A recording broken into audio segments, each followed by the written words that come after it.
It was Mike Tyson who said that if you look at an eagle 300 feet in the air, it can see a field mouse, but we wouldn't be able to see a field mouse if it was 10 feet away from us.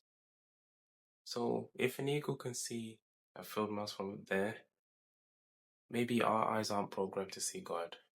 Maybe he's not meant for us to see, but he's there. Now, hearing this, it took me back to John 14, where Jesus is talking to his disciples at the Last Supper. He's telling them that he's going somewhere because he knows what he's about to happen. He's arrested the day after.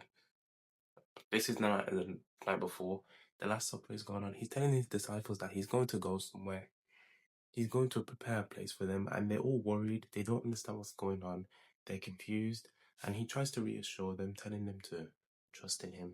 Now, when he says he's going to prepare a place, I believe this refers to his sacrifice, because his sacrifice, his execution was what brought man and God together once again. That was his act of preparing that place. But from John 14 to from John 14 verse 5 to 9, it says, Thomas said to Jesus, Lord, we don't know where you are going, so how can we know the way?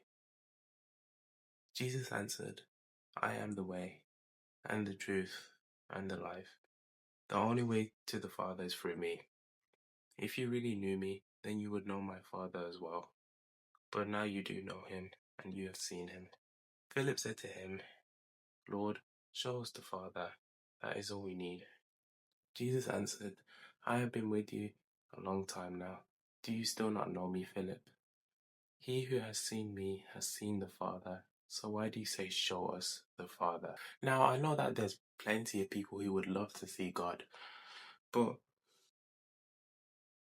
it's important to acknowledge our own human limitation, some of them being more than physical.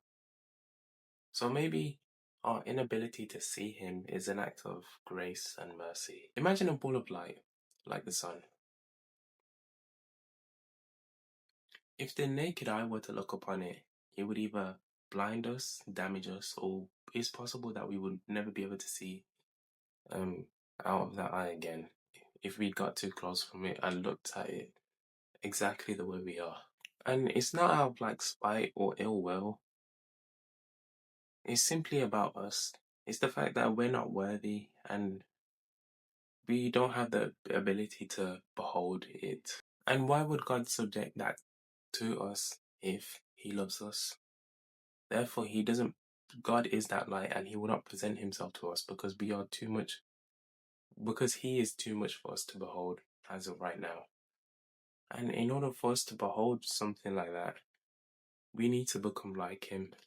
We need to have him within us. And I don't believe that will happen now. I believe that will happen when we leave this world, when we leave this physical vessel, this physical body behind, where we have no need for the ability to see, to touch, to taste. We need to be something else. We need to be light. We need his light bestowed upon us. And then eventually it will be like a fraction of light just going back to its source.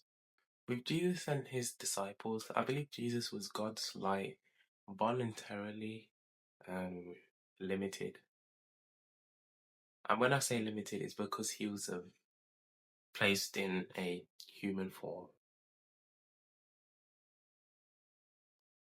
And this was to help us understand and teach us.